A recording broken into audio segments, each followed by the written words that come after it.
বিসমিল্লাহির রহমানির রহিম।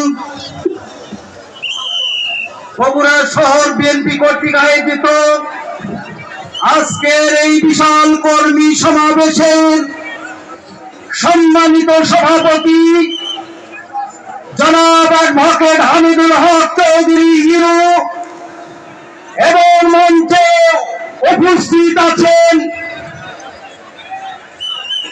আমাদের প্রিয় মানুষ জনাব রেজাউল করিম বাদশা ভাই সভাপতি হিসেবে সভাপতিত্ব করছেন এবং উপস্থিত আছেন বিএনপির বিভিন্ন নেতৃবৃন্দ সহ যুবদল, ছাত্রদল, কৃষক দল এবং মৎস্যজীবী দলের বিভিন্ন ইউনিট থেকে আগত আমার প্রাণপ্রিয় নেতৃবৃন্দ।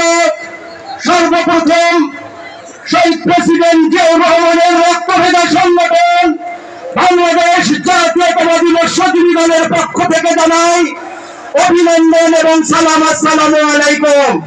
প্রিয় সহযোদ্ধা ভাইরা, আপনারা জানেন স্বৈরাচার হাসিনা সরকার বাংলাদেশ থেকে বিতাড়িত হয়েছে, কিন্তু তার প্রেতাত্মা দোসররা বাংলাদেশে অবস্থান করছে এবং যে কোনো সময় তারা মাথা চাড়া দিচ্ছে।